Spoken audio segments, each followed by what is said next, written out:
All right. Again, we want to welcome everybody to this webinar. This week's webinar is on Lectora tips and tricks. My name is Zach Batty, but the guru on this webinar is going to be Adam Leibler. He's been with the eLearning Brothers for a really long time and has been working with Lectora for even a longer time and just really knows his stuff in that software.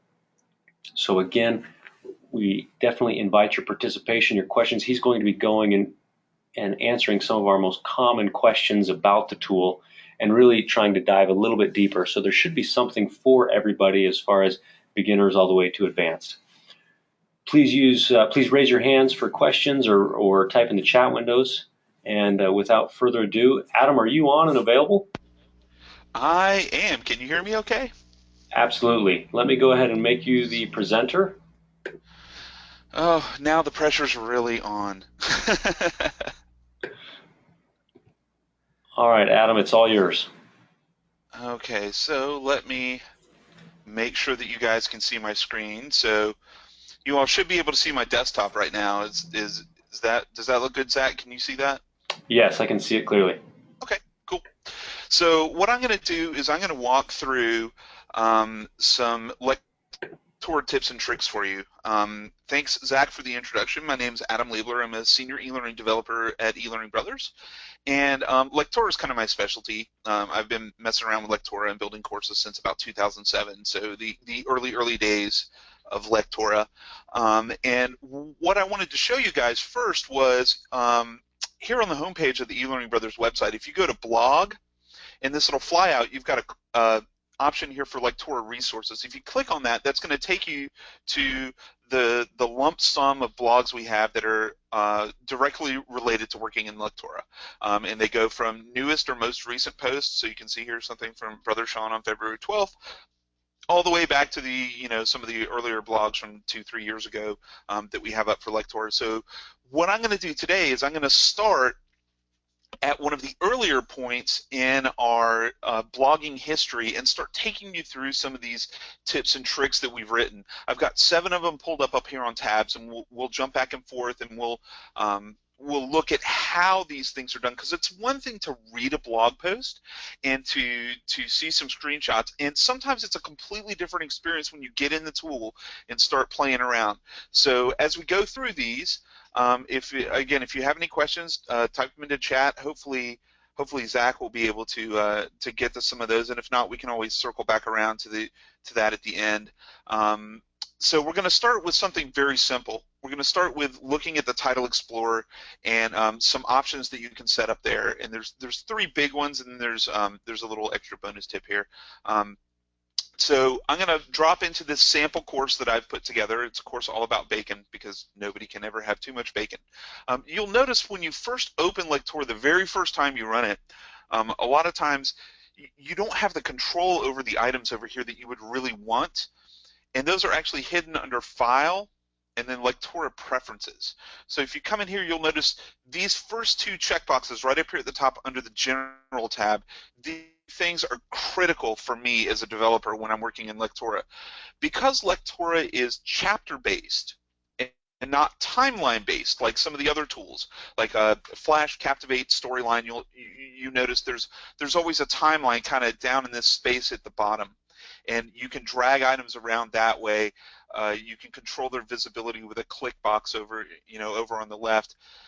But you don't really see that, and the layering is all kind of built into the way that the Title Explorer works, and we're going to look at layering in just a little bit.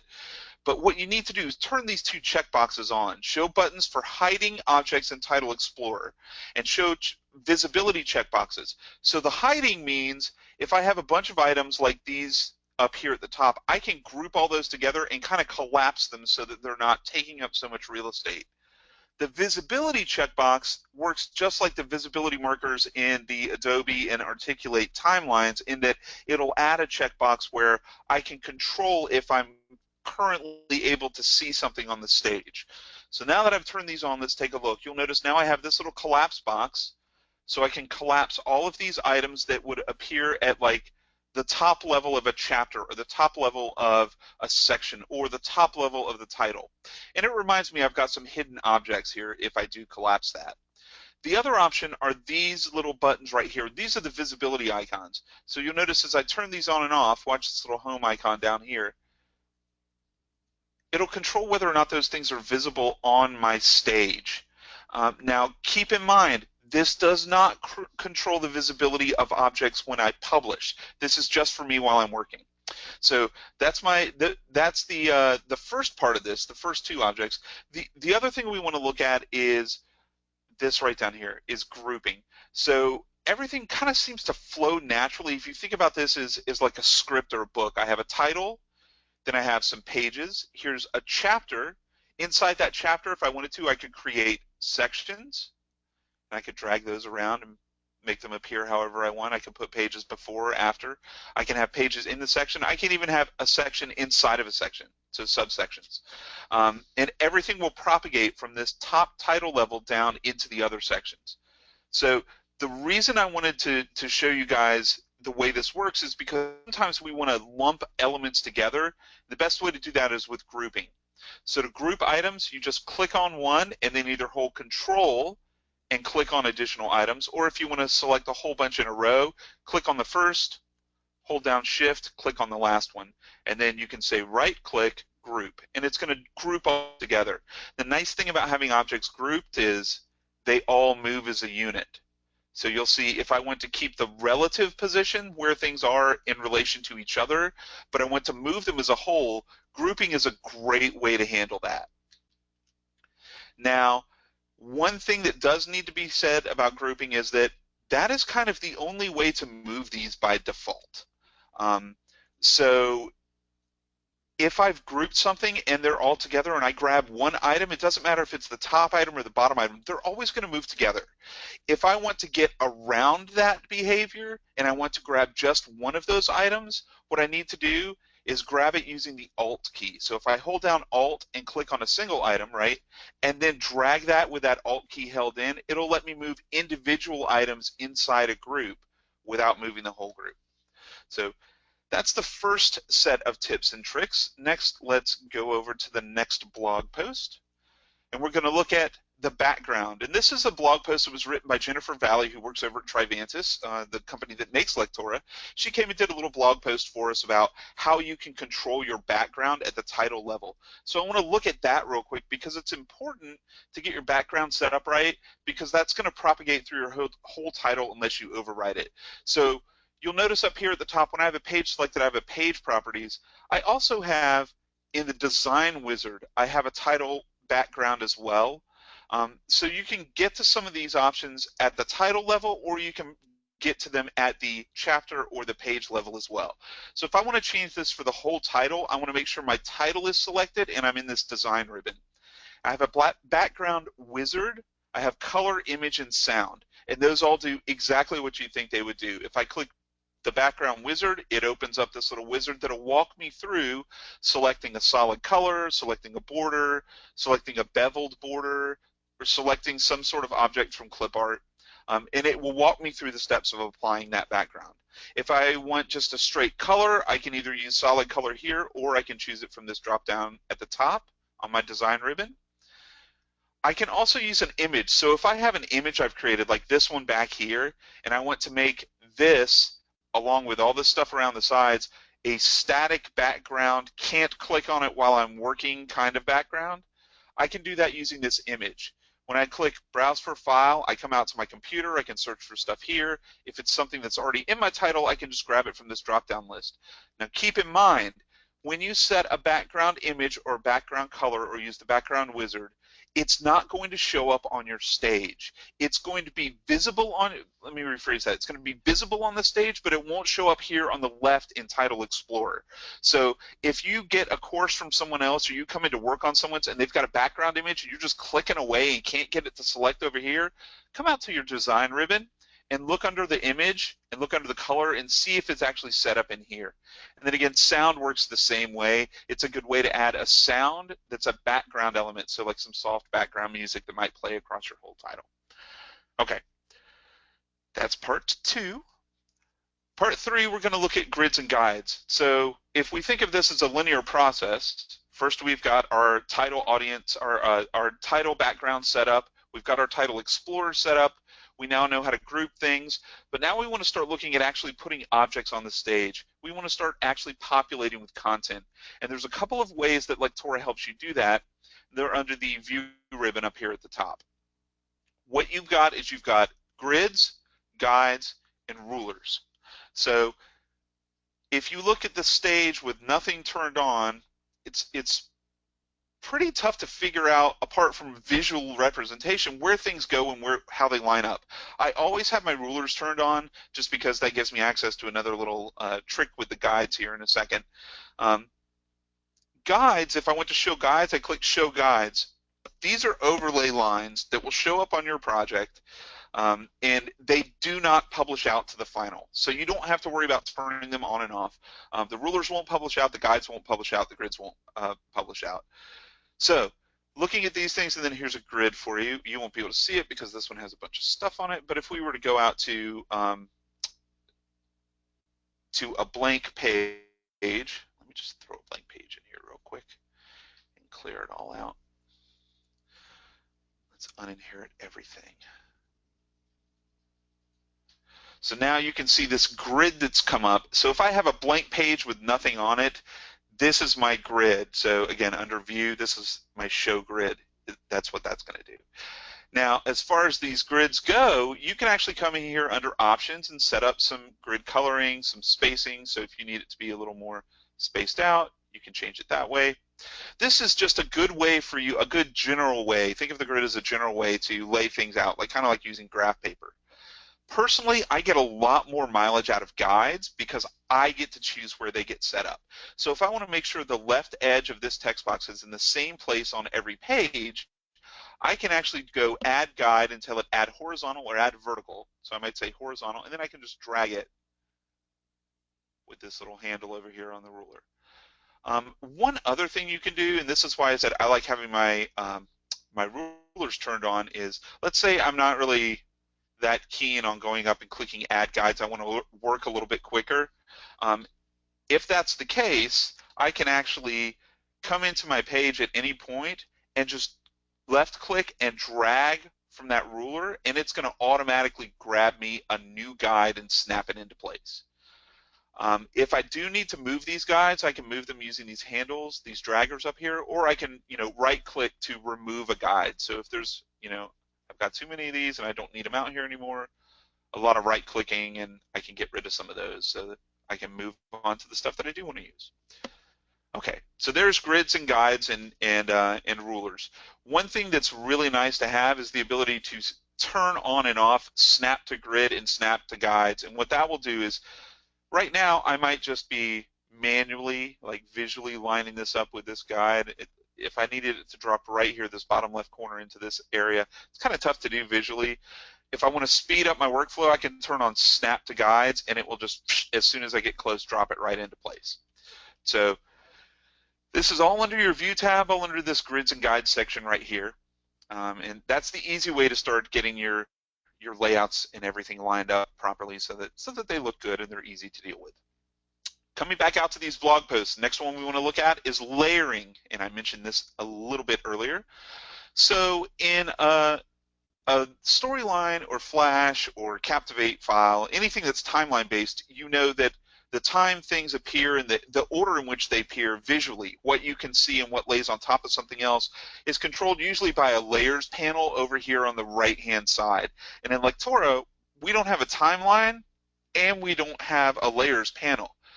The reason is this title explorer on the left actually is also your layers panel. So things that are up here at the top, they will propagate down to pages here, but the further down in this list that you are, the closer to you, the more on top something is. So this group 7 on the objectives page is going to be on top of group 6, group 5, group 4, group 3, all the way down to content box, and then it's going to be by default on top of all of these objects that I've inherited from the title level. So you'll notice if I put it here, it's kind of hard to tell, but that is on top of those things. But if I bring this down here, right, you'll notice now I've placed it on top of my controls, right, on top of my navigation, and that might not be behavior that I want.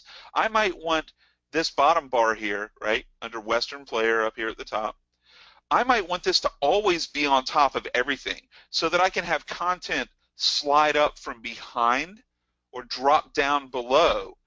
Now, in order to do that, every single item that you have, even these guys up here at the top, under their properties, they're going to have a checkbox for always on top.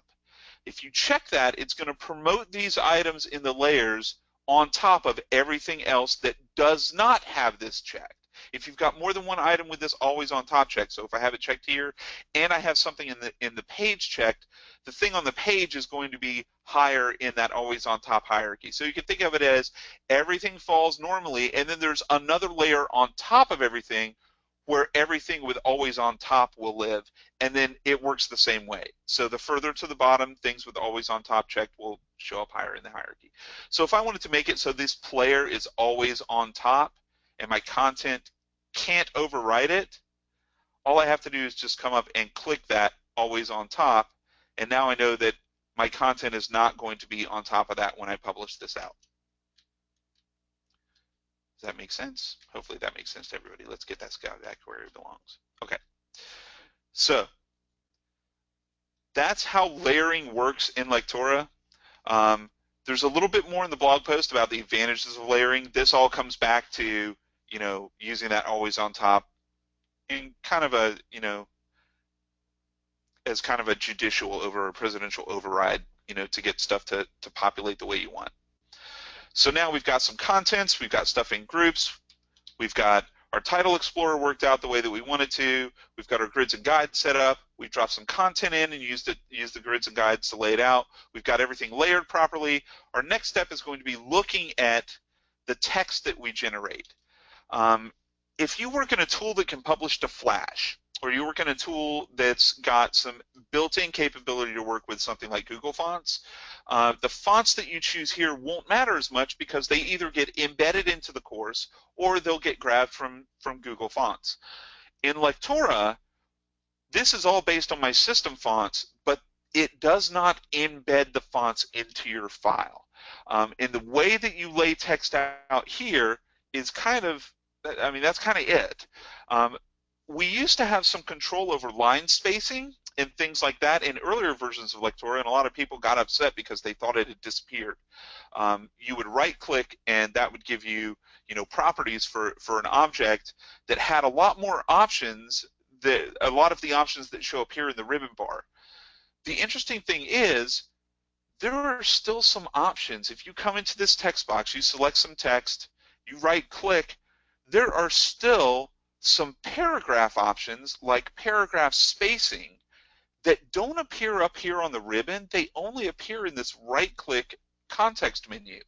So if you need to adjust the paragraph spacing, the line spacing, things like that, or you're looking for an option you remember being in Lectora for text and you can't find it, come out here to this right-click option menu, and that'll give you got some space before, space after, and some line spacing that you can start playing with in your paragraphs. When it comes to the fonts themselves, if you don't want to take the time to add Google Fonts to a title, which we'll do in a later webinar and blog post, if you want to just use a font and then you want to make sure that it shows up, one thing you can do is you can set the text box, right, under properties. You can select this convert to image. And what that's going to do is that's going to use the font on your computer to create this text box as an image as opposed to text and push it out to the course when it's published. That ensures that what you see on your screen as far as fonts, the end user doesn't have to have that font on their computer and they don't have to have it installed to get that content and make it look right. Let's see, anything else we want to talk about in here? Of course, hyperlinking, you can use the hyperlink function at the top of the menu, this guy right here. You can also, once you have text highlighted, right-click and choose Add Hyperlink, Remove Hyperlink, Add Reference, which will jump you to another point in the course. Okay, moving right along. We've got a few minutes left.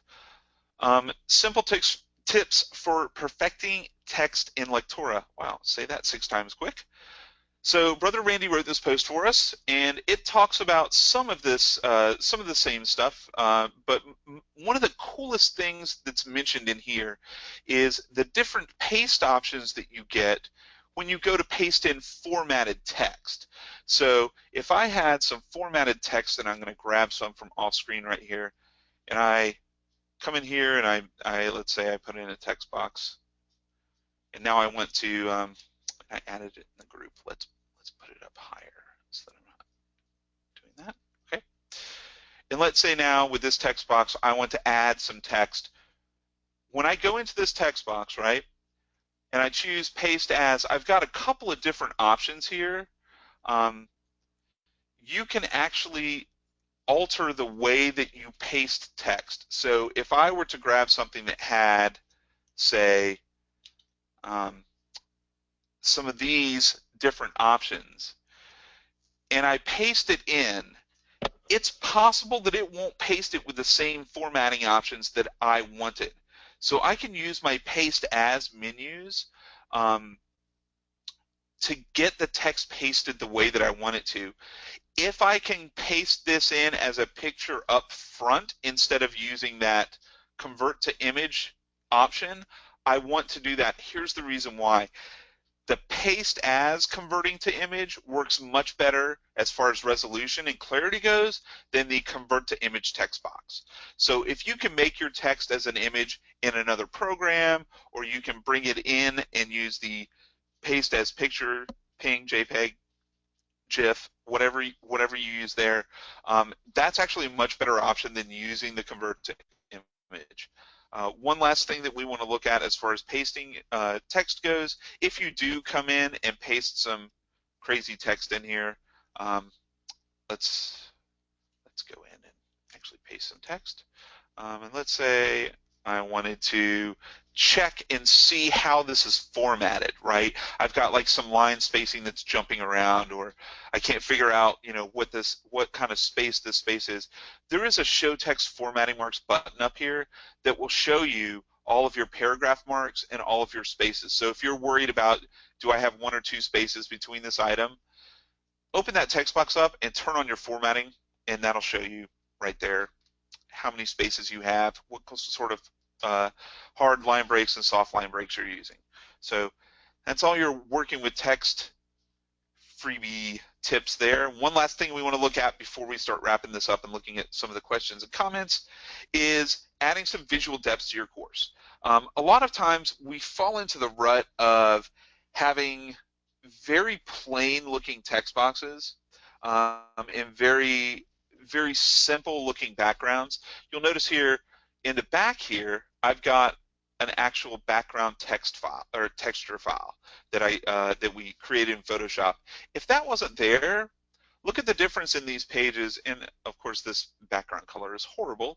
But let's say we just had a plain gray background. Look at the difference between this and this, and the visual depth that you get by having a textured background or having some sort of element back there in the back that adds some visual depth.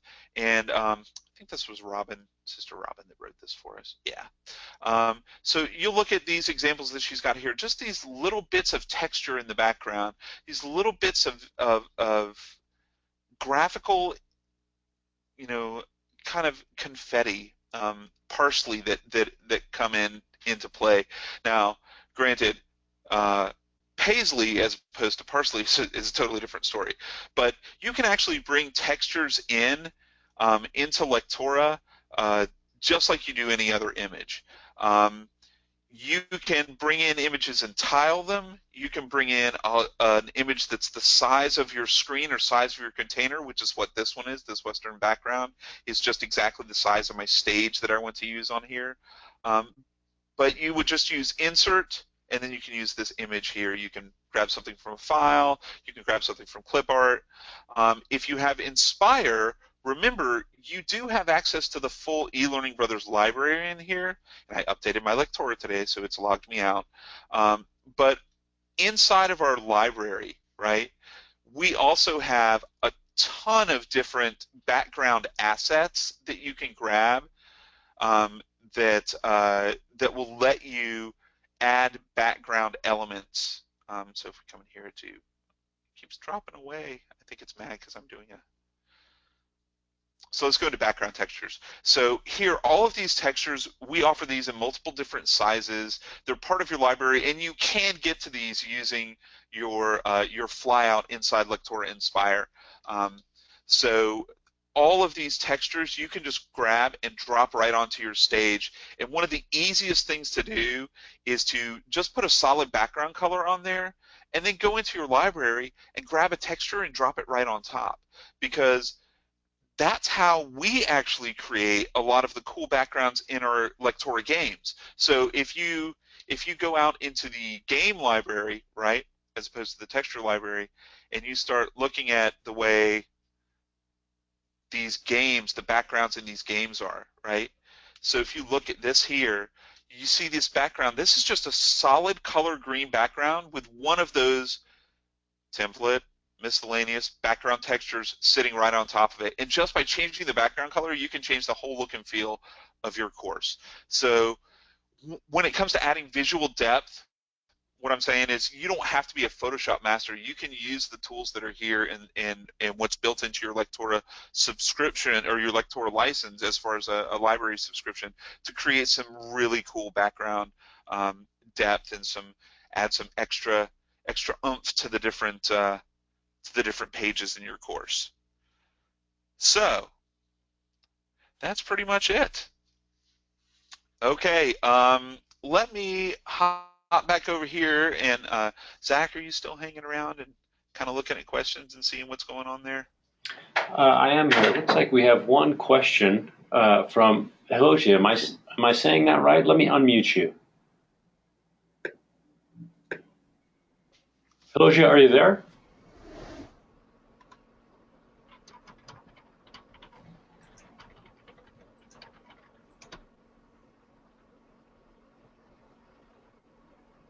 All right. Looks like we're having some problems here with It looks like she doesn't have it. She just put she doesn't have a question. So Oh, perfect. Adam, David looks like he's go looking ahead. for advanced capabilities. So as far as advanced goes, David, can you kind of expound on that a little bit? What sort of okay? So using CSS, center the course when published. So if you do want the course centered when you publish, that's actually a really good question. If you go into design, there's actually an HTML alignment that you can do with a single click and just click centered, and that'll ensure your course stays centered all the time. As far as use GreenSock, that is a whole nother webinar. I will tell you though, David, that is entirely possible.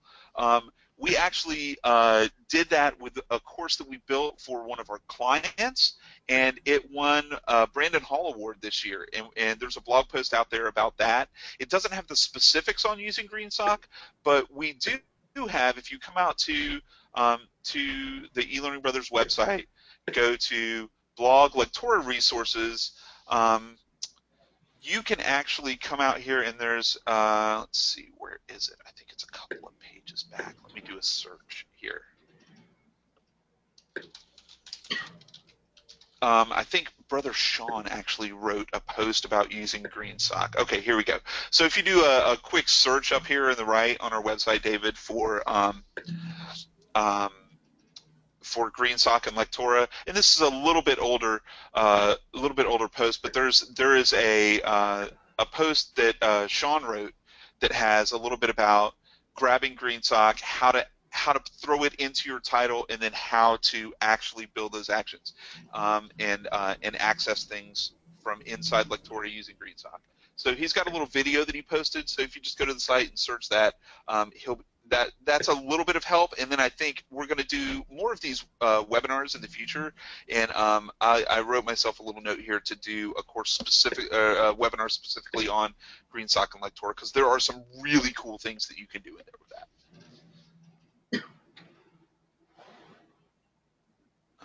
Let's see what else we got.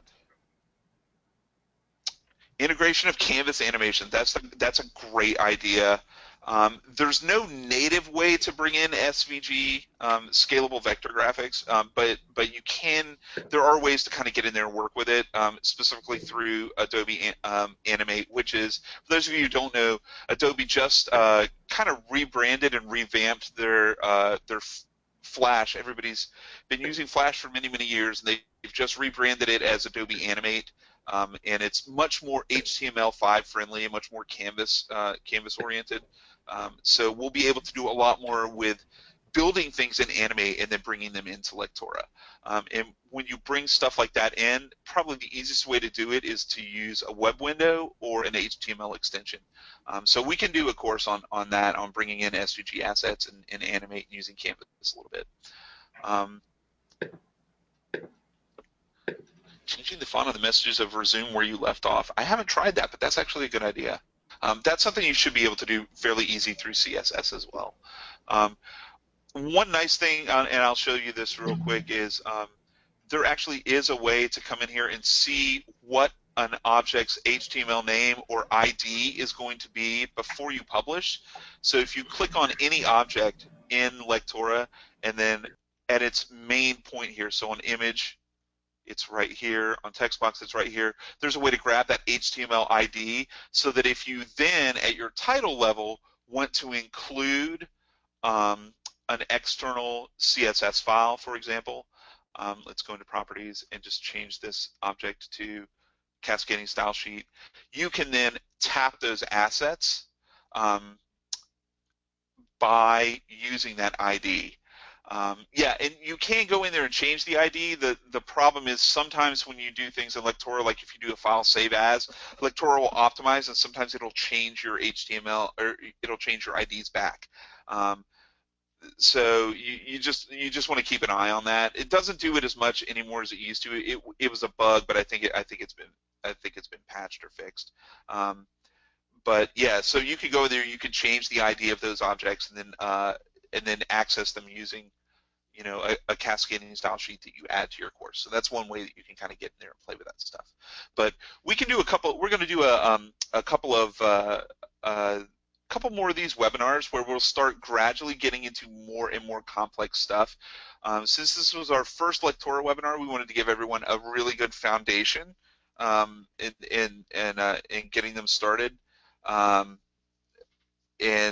then we can move on to a little bit of intermediate work, you know, getting into variables, actions, conditionals. We'll look at tests and surveys, and then we can get into more advanced stuff where we start bringing in outside, you know, script libraries like GreenSock and what that'll let you do, or, you know, how to start messing with the HTML and the CSS that's generated using custom JavaScript and stuff. So there's a lot that you can get in there and do that. In answer to Winston's question real quick, yes, there is a way to design a post-test so that it only shows questions the user got wrong in the pre-test. It's a little tricky, but it is possible to do that, and we can actually do a webinar on that as well. So that's actually a functionality, pre-test and post-test, and then control are required to view and what post-test questions they're required to take based on how well they did on pre-test. So we can set that aside for a future webinar.